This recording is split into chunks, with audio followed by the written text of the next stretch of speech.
오늘은 말씀 동행 16일차입니다. 드디어 이제 반환점을 돌았습니다. 30일의 절반을 넘겼습니다. 조금만 더 힘내서 말씀 읽고 기도하는 30일, 우리 말씀 동행 시간이 되기를 소망합니다. 오늘 16일차 말씀 동행 주제는 말씀을 받음입니다. 말씀을 받는 것. 오늘 읽은 에스겔서의 첫 시작은 이렇습니다. 1장 1절에 보면 숫자가 나와요. 지금 에스겔이 몇 살인지가 나옵니다. 지금 에스겔은 30세입니다. 1장 2절에 보면 지금이 바벨론 포로로 에스겔이 끌려온 지 5년째 되는 해다 합니다.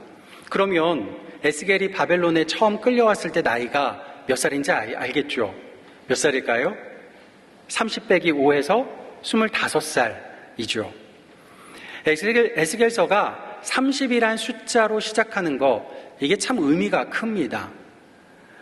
율법에 따르면 제사장은 30세가 되면 정식으로 제사장으로 위임을 받고 성전에 들어가서 제사장의 업무를, 사명을 감당하게 됩니다.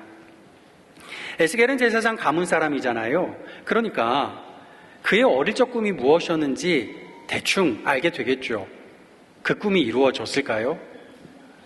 여러분은 어떻습니까? 여러분 어릴 때 꿈 기억나십니까? 그 꿈 이루셨습니까? 어떤지 모르겠어요. 얼마 전 장례 예배 때 잠깐 나눈 이야기가 하나 있는데요. 신달자 시인 유명하죠. 이 시인이 한 신문에 기고한 그 칼럼이 하나 있습니다. 거기에 본인의 어린 시절 이야기를 적어놨는데요. 이분이 5째 딸로 태어났어요. 딸하고 5째로 딸로 태어났어요. 그리고 나서 6째가 동생이 아들이었어요. 그러니 엄마가 얼마나 그 6째 아들을 애지중지했겠어요. 그걸 보니까 첫째도 아니고 5째인 이 신달자 씨가 너무 엄마가 믿고 속상했던 거죠. 어릴 때. 하루는 엄마가 소고기를 사와서, 그 비싼 소고기를 사와서 굽는데 한 점은 줄 것 같은데 줄까요? 한 점도 안 주고 아들 동생만 다 주는 거예요. 나도 고기 먹고 싶은데, 속으로 생각하면서 고기 다 구운 석쇠만 들었다 놨다 했대요. 그거 냄새라도 맡으려고. 또 엄마는 동생 밥그릇에다가 이 삶은 계란 하나씩을 얹어주곤 했대요. 자기 밥그릇에 넣고. 그거 보면서 너무 엄마가 믿고 계란이 너무 먹고 싶고, 그래서 그분 표현으로 하면 나의 소원은 통일이 아니라 계란 한 알이었다, 그렇게 적어놨어요. 여고 시절이 되어서 부산에서 자취를 시작했는데, 자취 첫날 밤, 이제 혼자 사잖아요. 첫날 밤 소원 성취해야지 합니다. 그래서 계란 한 판 사와가지고요, 그날 첫날 밤에 계란 10개를 삶아다가 다 한 자리에서 먹었대요. 둘째 날 계란 10개 또 삶아서 또 한 자리에서 또 먹고, 셋째 날 또 10개를 또 삶아서 한 자리에서 다 먹었대요. 3일 만에 계란 한 판을 다 먹은 거예요. 어떻게 됐을까요? 계란이 너무 물려서 다시는 쳐다보지 않을 음식이 되었다고 해요. 신달자 씨의 꿈은 그렇게 이루어지긴 했는데, 에스겔의 꿈 어떻게 됐을까요? 제사장이 꿈이었을 텐데, 사실 이 제사장이 되는 꿈은 계란 한 판 먹는 꿈보다 훨씬 더 쉬운 꿈이었어요. 그냥 나이만 먹으면, 30만 되면 자동으로 제사장이 되는 것이었죠. 꿈이라고도 할 수 없었을 겁니다. 에스겔이 태어났을 때 유다 나라의 왕은 요시야였어요. 이 요시야는 그 이스라엘과 유다 모든 왕들 중에서 가장 하나님을 잘 믿던 왕이에요. 어린 에스겔은 믿음 좋은 요시야가 왕에 있으면서 전 나라를 신앙으로 개혁하는 그 신앙개혁의 운동을 눈으로 직접 보며 자랐습니다. 어떤 꿈을 꾸었을까요? 나도 커서 요시야 왕 같은 믿음 좋은 제사장이 되어야지, 이런 꿈이었을 것 같아요. 10대에 접어들 무렵 그 멋졌던 요시야가 급사합니다. 갑자기 죽어요. 그러고 나니까 신앙개혁 운동이 순식간에 물거품이 되고요. 온 나라가 그렇게 하나님 열심히 믿을 것 같더니 하나님을 순식간에 버립니다. 이런 역변을 본 10대의 에스겔, 어떤 꿈을 꿨을까요? 내가 30살만 되면, 정식 제사장만 되면 요시아 왕처럼 이 나라의 신앙개혁의 바람을 다시 한번 일으키리라, 이런 꿈 꾸지 않았을까 싶어요. 이때부터 제사장 위임식 날 30이 되는 그날만 바라보며 기다리고 있었을 겁니다.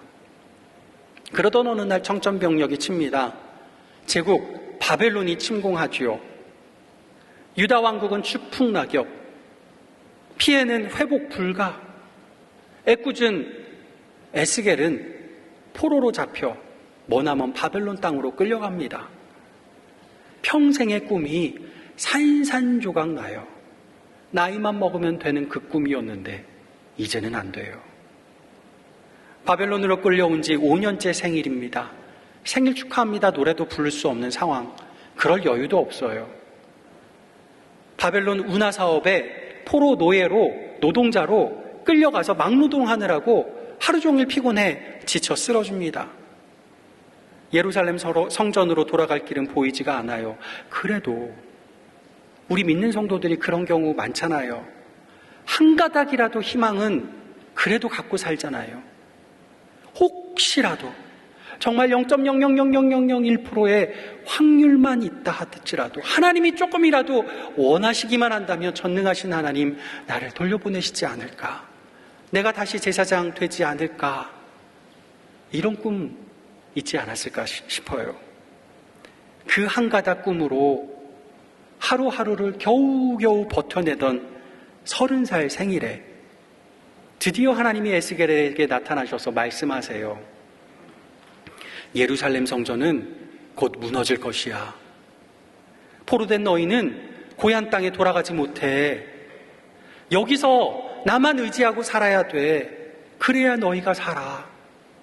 너는 이 말씀을 나에게 받아서 이제는 전해야 해.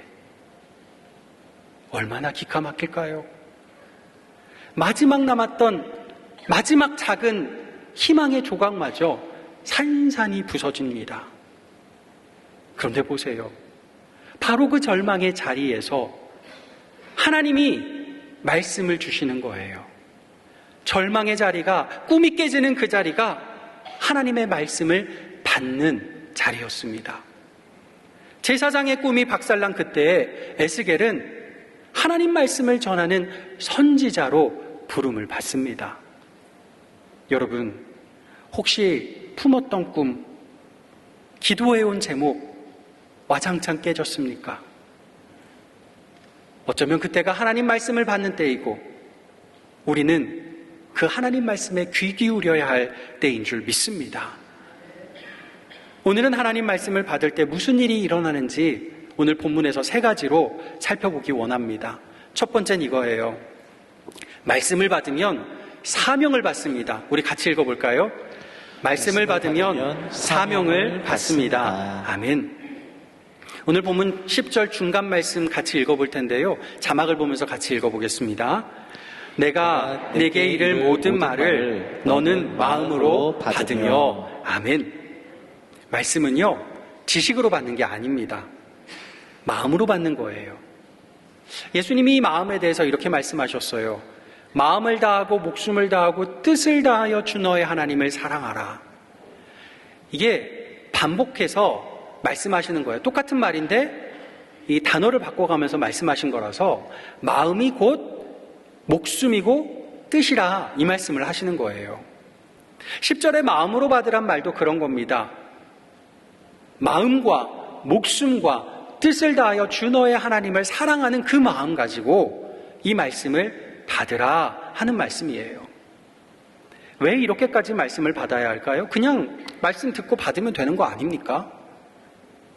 말씀을 주시는 건 하나님이 우리에게 사명 주시는 건데요. 그 사명이 만만한 게 아니어서 그래요. 지금 에스겔 형편을 살펴보면 참 형편이 없어요. 바벨론 포로도요, 급이 있었어요. 다니엘은 포로로 끌려가긴 했지만 왕궁 궁정에 들어갔죠. 제국의 고관이 되었습니다. 또 포로로 끌려간 포로 중에서도요, 사회관계 잘하는 사람, 장사 잘하는 사람들은 얼마 지나지 않아서 유태인들 지금도 얼마나 장사 잘해요. 그렇게 장사 잘하는 수완으로 거부가 된 사람들도 꽤 많았습니다. 그런데 에스겔은 어떻습니까? 에스겔은 포로 생활 5년이 지났는데도 여전히 운하 토목 공사장의 노예 노동자로 끌려가서 살고 있어요. 에스겔 스스로 생각해도 야, 이런 사람 말 누가 들어줄까? 그랬을 겁니다. 게다가 하나님이 이왕 보내실 거라면 잘 갖춰진 대로 보내셔야 되는 거 아닙니까? 근데 11절 말씀에 사로잡힌 너의 민족에게로 가라고 하시는데, 나나 그 사람들이나 별반 차이 없는 그 사람들에게 가라고 하시는데, 심지어 그들이 듣든지 아니 듣든지라고 해요. 그 말은 뭡니까? 듣겠다는 거예요? 안 듣겠다는 거예요? 안 듣겠다는 거죠. 귀 막고 안 들을 사람들, 그 사람들에게 가라고 해요. 아이고 뭐 하나님이 나를 골탕 먹이시는 것도 골탕 먹이시는 거 아니야? 이런 의심이 들 만한 장면입니다. 나도 내 꿈 깨지는 말씀 듣고는 마음이 철렁했는데 내 형편 보고 누가 내 말을 들어줄까?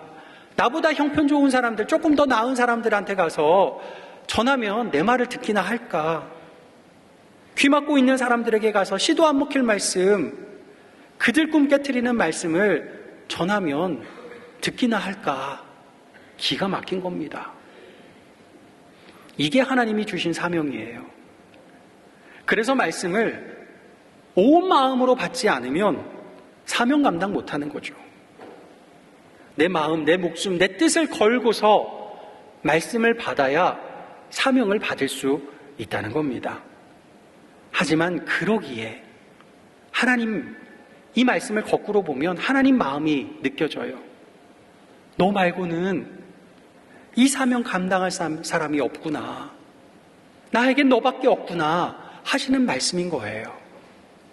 하나님이 나를 믿고 나를 사랑하시기에 맡겨주신 사명이란 겁니다.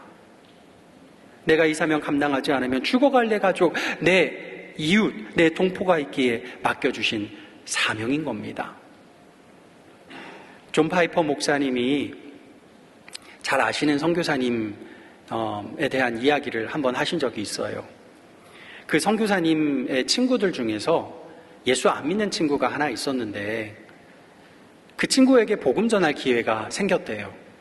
근데 이 선교사님이 친구 관계가 혹시나 어색해질까 봐 그렇잖아요. 그래서 망설였대요. 여러분, 우리도 그렇지 않습니까? 선교사님이라고 다 선교 잘하고 목사라고 다 전도 잘하는 거 아니에요. 망설일 때가 분명히 있어요. 특히나 친구 가족 전도하는 거 정말 쉽지 않아요. 선교사님이 그랬대요. 지금은 때가 아닌 것 같아. 다음에 말해야겠다.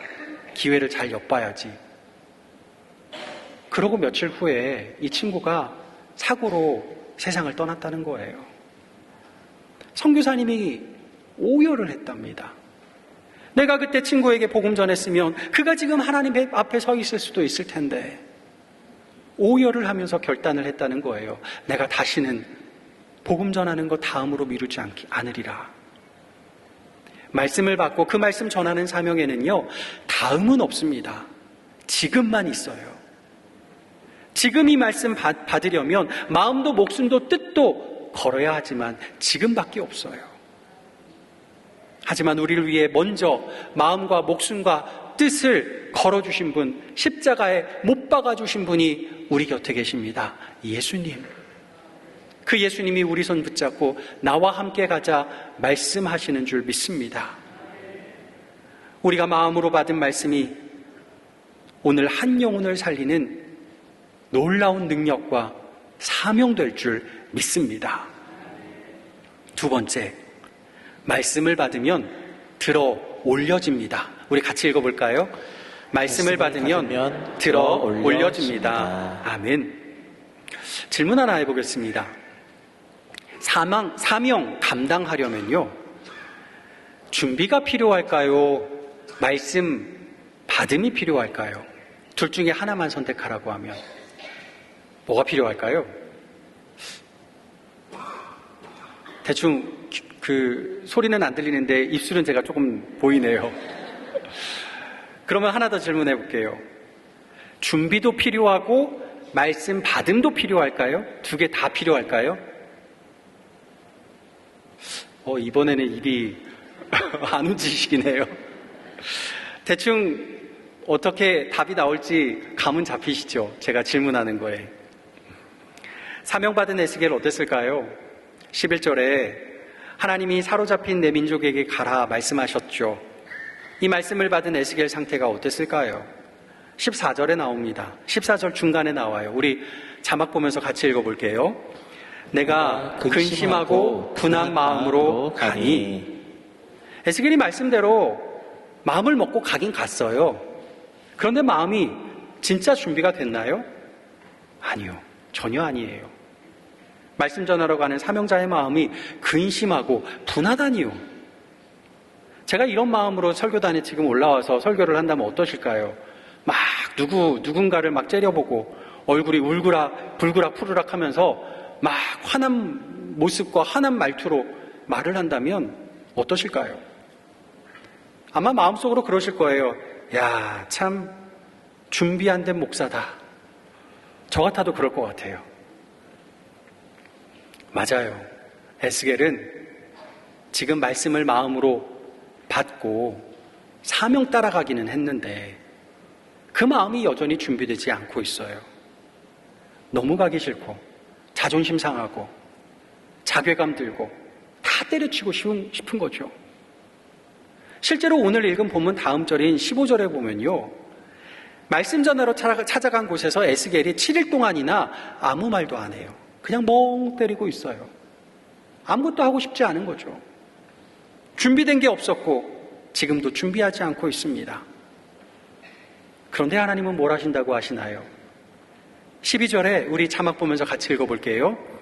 때에 주의 영이 나를 들어 올리시는데, 또 14절 우리 자막 보면서 같이 읽겠습니다. 주의 영이 나를 들어 올려 데리고 가시는데. 아멘. 주의 영이 똑같이 에스겔을 들어 올리셨다. 2번이나 말씀하세요. 하나님은 우리가 사명 감당하는 일에 얼마나 준비되었는지 아무 상관 안 하세요.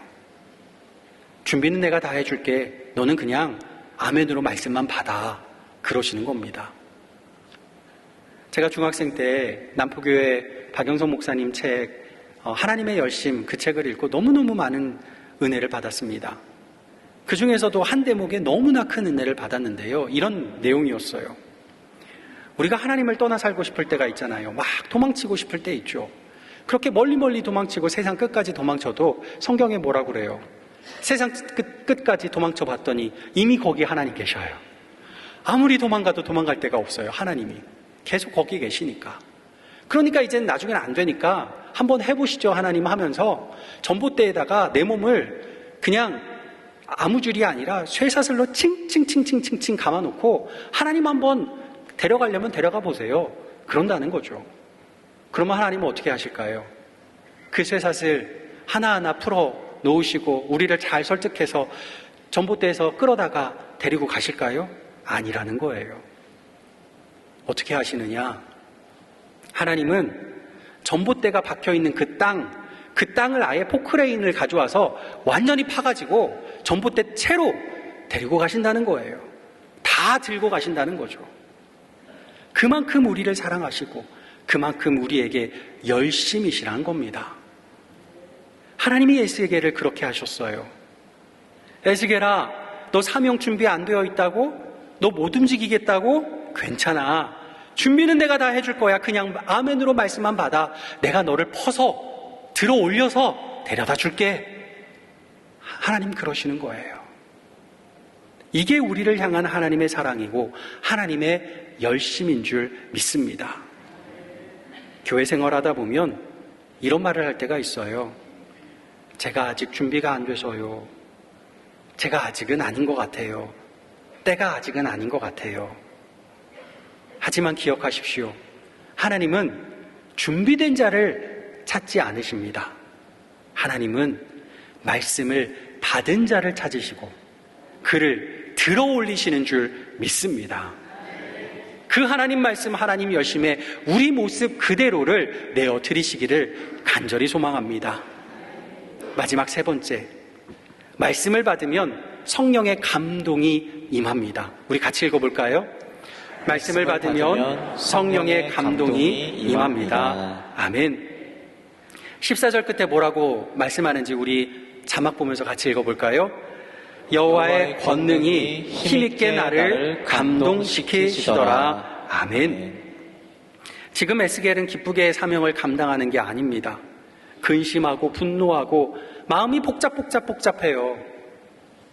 하나님께 받은 말씀은 너무너무 무겁고 그 말씀을 전해야 할 대상은 안 들으려고 바락바락을 합니다. 말씀을 받았기에 억지로 떠밀려 가고 있어요. 그런데 억지로라도 한 발짝 들여 내민 그 순간 여호와의 권능이, 성령님이 힘있게 그를 감동시키십니다.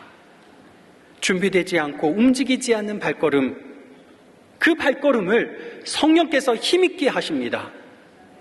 이렇게 하나님은 말씀을 받은 자에게 성령의 감동과 능력을 주셔서 마음을 변화시키시고 사명 감당께 힘을 주시는 줄 믿습니다.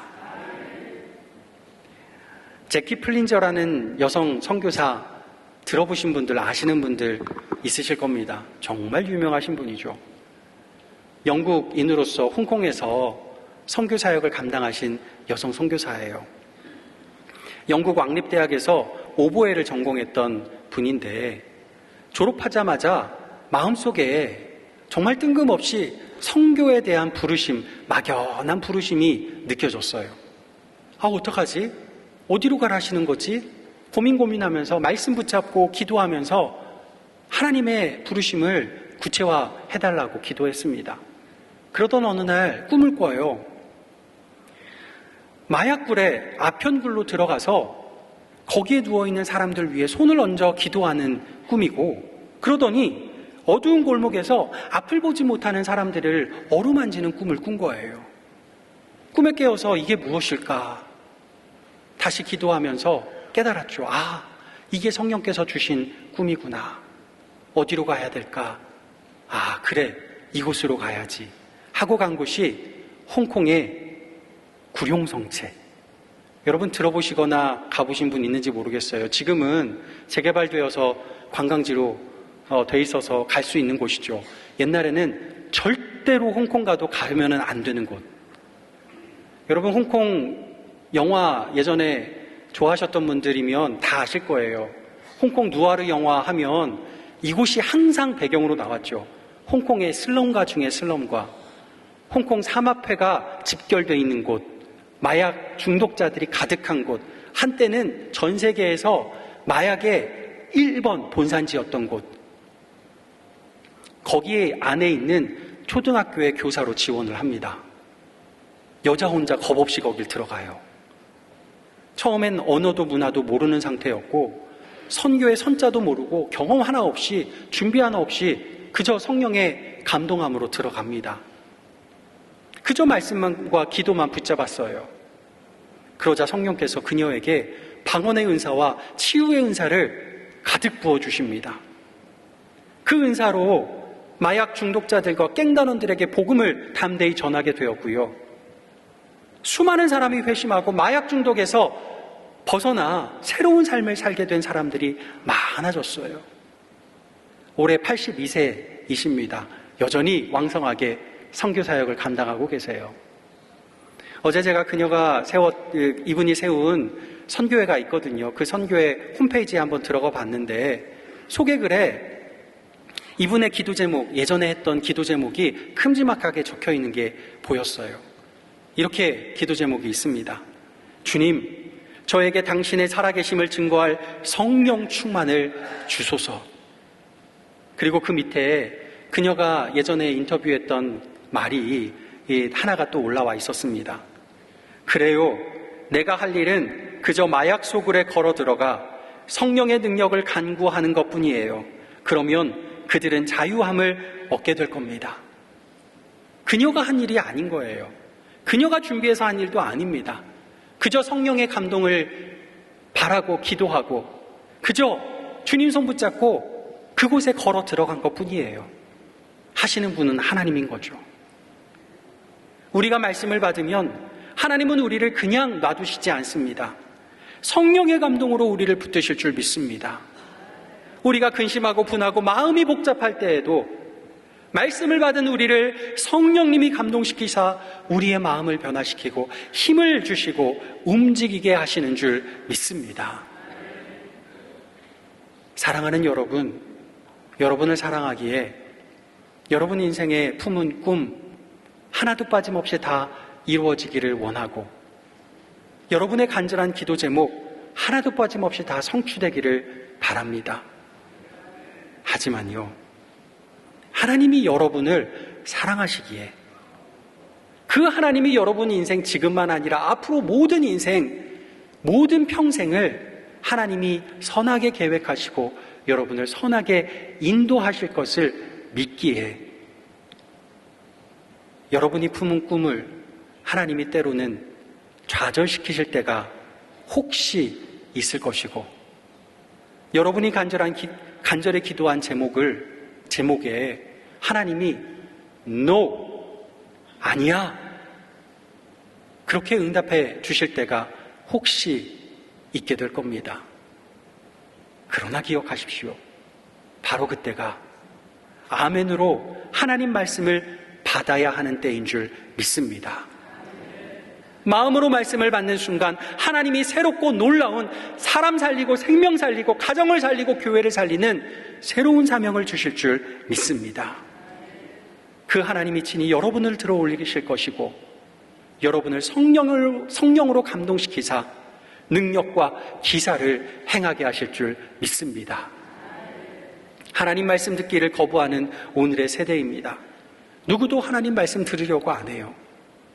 우리만큼은, 우리 고척교회만큼은 하나님 말씀을 아멘으로 받음으로 우리의 가족과 이웃, 이 나라와 민족을 구원하고 이 땅을 치유하는 하나님의 사람 되고 하나님의 교회 되기를 예수님의 이름으로 간절히 축복합니다. 기도하겠습니다. 아버지 하나님, 부족한 것밖에 없고 준비 안 된 저희를 사랑하시고 불러주시고 주님의 말씀 주심에 감사드립니다. 주님의 말씀은 마음으로 받아 사명을 받게 하시고 주님께서 들어올리심을 온전히 경험하며 성령의 감동으로 주의 사명 감당하게 도와주시옵소서. 예수 그리스도의 이름으로 기도하옵나이다. 아멘.